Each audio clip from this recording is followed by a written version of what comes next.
Misconceptions series. This was, of course, suggested by Jerem. Jerem, like I said, haven't forgotten about you. If you have any suggestions, please leave them in the comments. They might become a video or even a video series. So, without further ado, let's continue with part 4. We are on law, crime, and military, as you can see up top here. Alright, first bullet point. It is rarely necessary to wait 24 hours before filing a missing person report. When there is evidence of violence or of an unusual absence, it is important to start an investigation promptly. The UK government advises you do not have to wait 24 hours before contacting the police. But that says the UK government specifically, but sure, anywhere. If you have reason to believe somebody may be missing, and it's not just a normal, run-of-the-mill, mundane occurrence where they're just, I'm gonna stop at the store, then please, by all means, report whoever you believe is missing. But also, do not abuse this. I've heard this as well. You gotta wait 24 hours. You don't. But also, you gotta be reasonable. You know, if your wife decides to stop at Starbucks and gets home and is running 5 minutes late, don't panic and say, oh my gosh, they're missing. You just be reasonable, okay? Be reasonable. Alright, next one. Twinkies were not claimed to be the cause of San Francisco Mayor George Moscone's and Supervisor Harvey Milk's murders. In the trial of Dan White, the defense successfully argued White's diminished capacity as a result of severe depression. While eating Twinkies was cited as evidence of this depression, it was never claimed to be the cause of the murders. I have no idea what trial this is, but I did not know that somebody was using Twinkies. Well, people were saying that Twinkies were the cause of murders. This explanation makes sense. Like, when people are depressed, they eat junk food sometimes, right? So, this person's junk food of choice was Twinkies. Let's see. Twinkie Defense.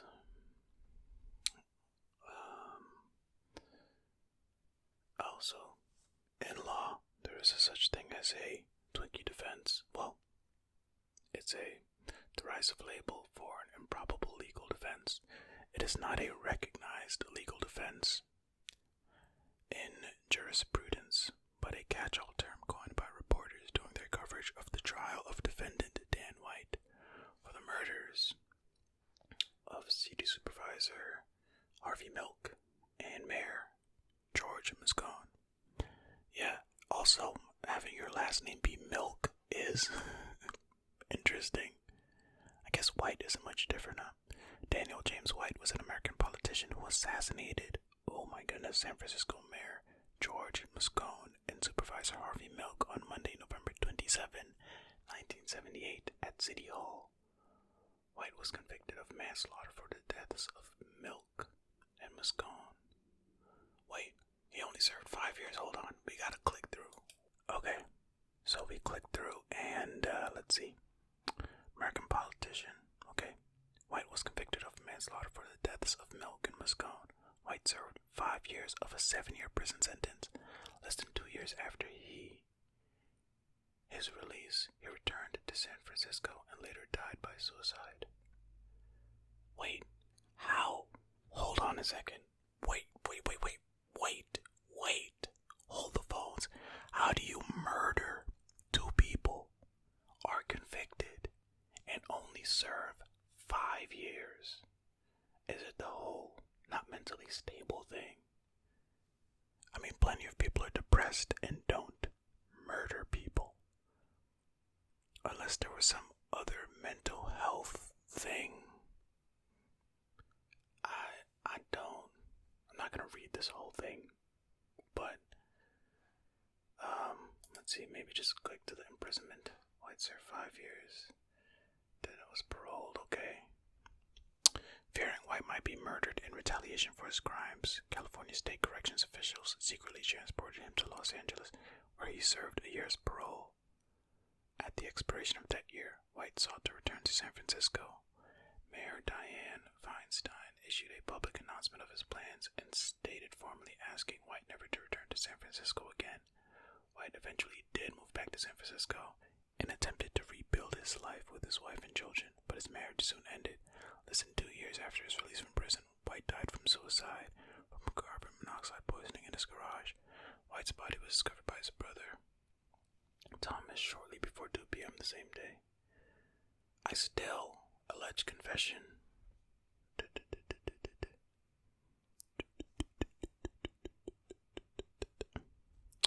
Frank Valson, the homicide inspector, to whom White surrendered after the killing, said he met with White in 1984. Then in his meeting, White confessed that he had intended to kill not only Miss Conan Milk, but another supervisor, Carol Ruth Silver, as well as a then member of the California State Assembly and future State Francisco Mayor Willie Brown. Okay, Valson quoted White as having said, "I was on a mission. I wanted 4 of them. Carol Ruth Silver, she was the biggest snake, and Willie Brown, he was masterminding the whole thing." Valson indicated that he believed White, stating, "I felt like I had been hit by a sledgehammer. I found out it was premeditated." What is happening? What? I don't from what I'm seeing here. The Twinkie Defense, okay. Diminished capacity due to... Okay, this is what I was talking about. At the trial, White's defense team argued that his mental state at the time of the killings was one of diminished capacity due to depression. They argued that he was therefore not capable of premeditating the killings and thus was not legally guilty of first-degree murder. Forensic psychiatrist Martin Blinder testified that White was suffering from depression and pointed to several behavioral symptoms of that depression, including the fact that White had gone from being highly health-conscious to consuming sugary foods and drinks. When the prosecution played a recording of White's confession, several jurors wept as they listened to what was described as a man pushed beyond his endurance. Many people familiar with City Hall claimed that it was common to enter through the window to save time. What? A police officer friend of White claimed to reporters that several officials carried weapons at this time and speculated that White carried the extra ammunition as a habit the police officers had. The jury found White guilty of voluntary manslaughter rather than first-degree murder. Oh my goodness. Outrage within San Francisco's gay community over the resulting 7-year sentence sparked the city's White Night riots. General disdain for the outcome of the court case led to the elimination of California's diminished capacity law. Psychiatrist Thomas Saz, a critic of forensic psychiatry, gave a speech to a large audience in San Francisco in June 1979, calling the White verdict a travesty of justice. I'm laughing because it said the White verdict, which is blamed under diminished capacity defense. I mean, because how many times have you heard stories like this of people that look like this getting off, coming? I mean, you know what? Hey, I hope everybody's doing well mentally, but plenty of people are depressed. You don't plan to kill 4 people. Even if you did, which you don't do that. People don't act out on these things in such a fashion. I got him. If they said he was bipolar, maybe, and he didn't confess to planning this stuff, okay, sure. You know what? Let's move on. Let's just move on. Basically, Twinkie Defense is a weak argument, is what this... you know what? Next bullet point. The U.S. Armed Forces have generally forbidden military enlistment as a form of deferred education. That is, an option for convicts to avoid jail time since the 1980s. U.S. Navy protocols discourage the practice, while the other 4 branches have specific regulations against it. Okay, so is this a thing? Deferred education. So convicts to avoid jail time, they get sent to the military. But now it's not a thing. Right? Deferred education, also known in some jurisdictions as adjournment in contemplation of dismissal, probation before judgment, or deferred entry of judgment, is a form of plea deal available in various jurisdictions where defendant pleads. Let's see. Oh, article has multiple issues. Okay. See, this is the good thing about Wikipedia. It lets you know, like, hey guys, we don't know here. Okay, so it's a form of plea deal where a defendant pleads guilty or no contest to criminal charges in exchange for meeting certain requirements laid out by the court within an allotted period of time as ordered by the court. Upon completion of the requirements, which may include probation, treatment, community service, some form of community supervision, or some other diversion program, the defendant may avoid a formal conviction on their record or have their case dismissed. In some cases, an order of non-disclosure can be obtained, and sometimes a record can be expunged. Okay. So, you can't use military enlistment to avoid jail time. Okay, cool. Do you all hear that? That's the wind. Also, a quick aside, this is my second time trying to record this video because the first time I started recording and like a minute into the video, somebody started mowing their lawn. It was so loud, I thought they were mowing my lawn. But I was like, no, my lawn is already mowed. And then I looked outside, and of course the neighbor was mowing their lawn extra loud this time. They had hooked up their lawnmower to some speakers or something, because good grief, Charlie Brown, it was loud. Okay, let's continue. Where were we? Okay. This is the fourth bullet point under law, crime, military. I'm saying that in case you're reading along, or if you're like Clarice and you're reading ahead, what I just said doesn't matter. Okay, legal tender laws in the United States do not state that a private business, a person, or an organization must accept cash for payment, though it must be regarded as valid payment for debts tendered to a creditor. Okay, so legal tender is a form of money that courts of law are required to recognize as satisfactory payment for any monetary debt. Each jurisdiction determines what is legal tender, but essentially it is anything which, when offered, is anything which, when offered in payment of a debt, extinguishes the debt. Yeah, so cash doesn't necessarily have to be it, you know? So, hey, private business, person, organization, if you come up and they want to accept, I don't know, a piece of paper that says, here you go.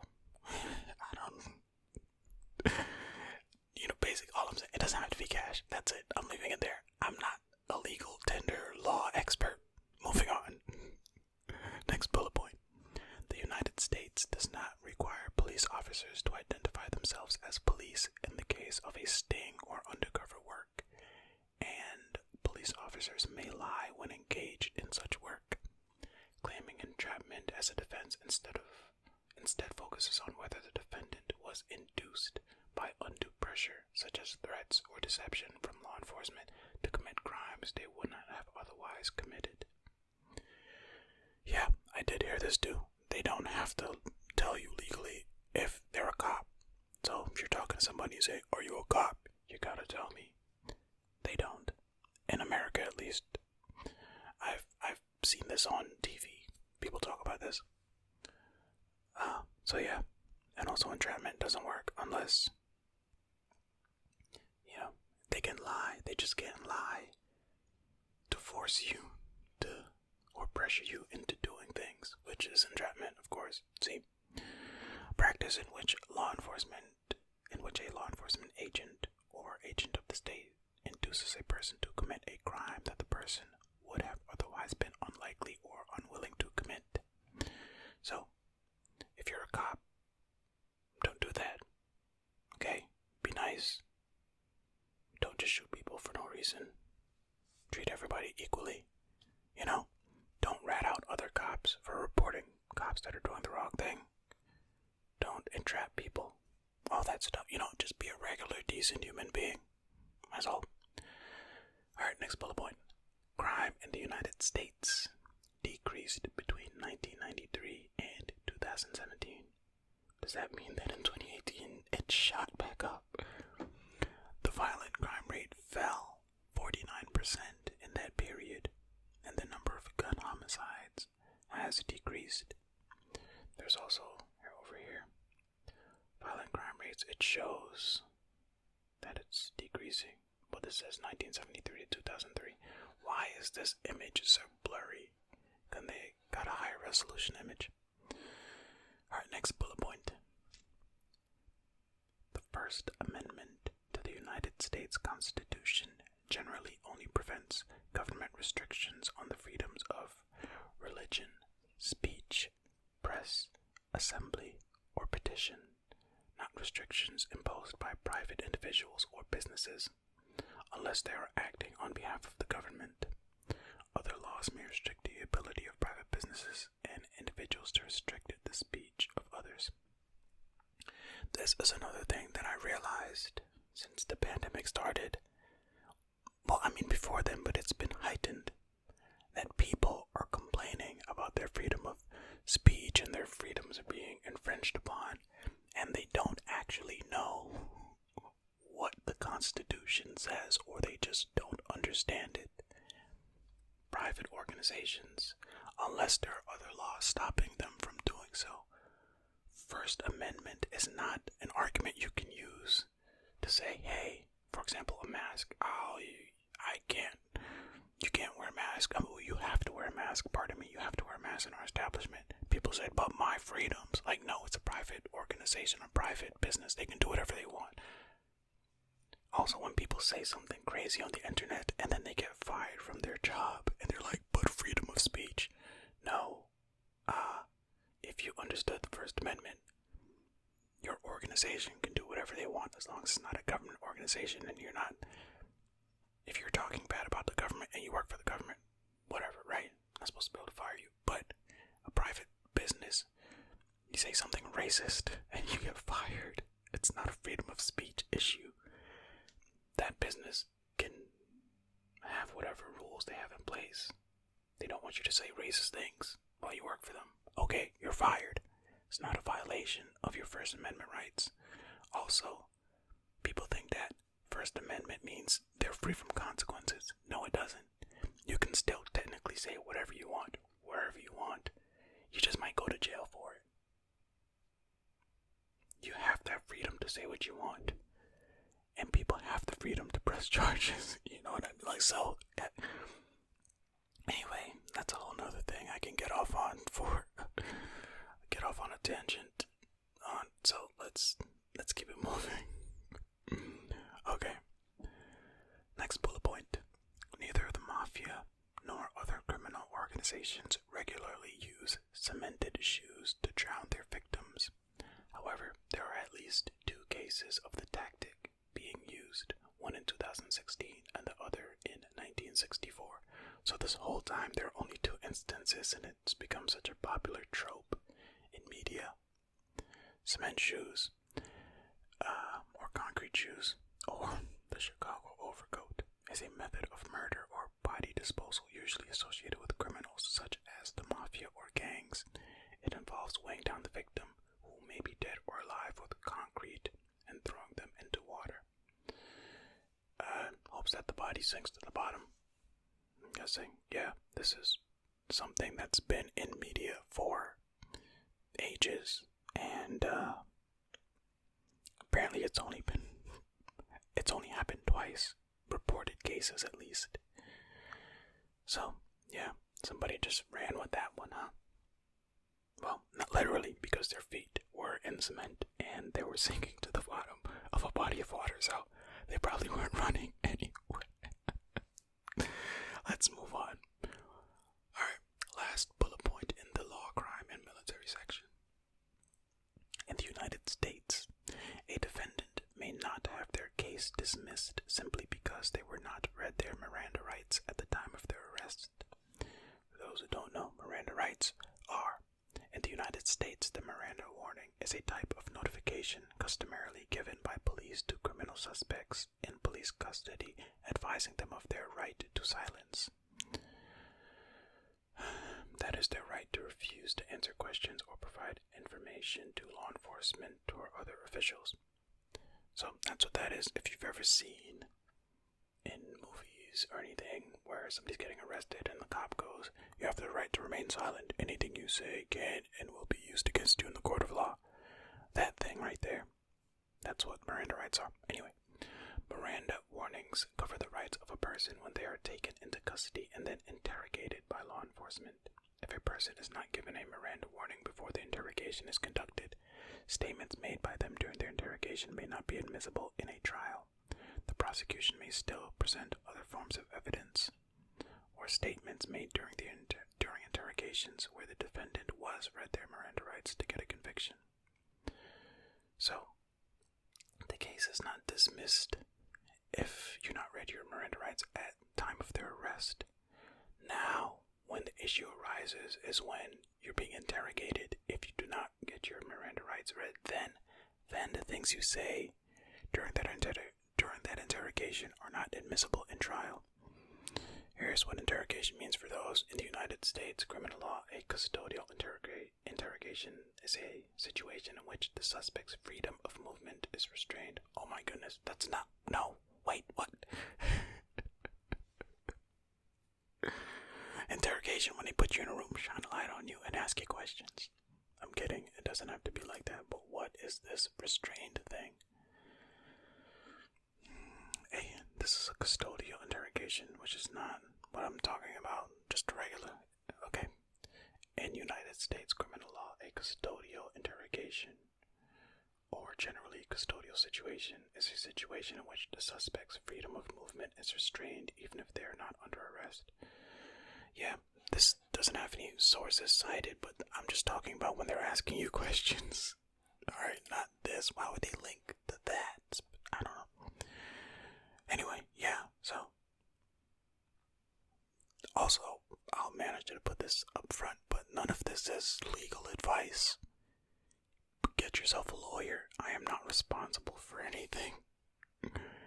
Alright, we're gonna do a literature and music, because music only has, well, there's a music thing, goes to classical music. Actually, we'll save music, we'll stop at literature, since music goes with classical music and all that stuff. Okay.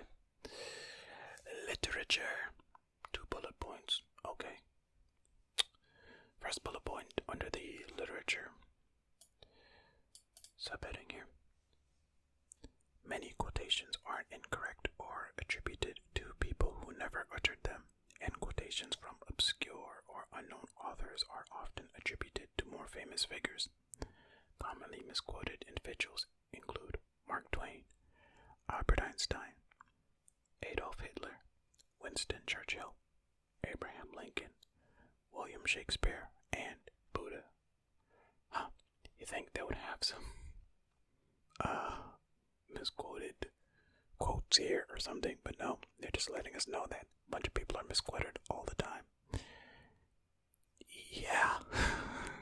Okay. Alright, last bullet point for this video, last misconception for this video. I mean, technically the last one was a misconception, right? People get misquoted. Anyway, alright. Mary Shelley's 1818 novel, Frankenstein, is named after the scientist Victor Frankenstein, who created the sapient creature in the novel, not the creature itself, which is never named and is called Frankenstein's monster. However, as later adaptations started to refer to the monster itself as Frankenstein, the usage became well established and some do not consider it erroneous anymore. I actually spoke to somebody about this just the other day, saying that, hey, many people don't realize that the monster is just Frankenstein's monster, because Frankenstein made the monster. The monster's name is not actually Frankenstein. I forgot how it came up. I guess because it was around Halloween time. And we're just talking about this. So yeah, if you didn't know, now but also it doesn't really matter. As this bullet point says, it's such a well-established thing. Everybody calls Frankenstein. The Frankenstein's monsters, the thing with the bolts coming out of its neck. People just call that Frankenstein, So it's fine. Okay, it's fine. Not a big deal at all. But yeah, that's it for this video. Thank you so much for watching and or listening. Again, shout out Jerem. The series is continuing. And until next time.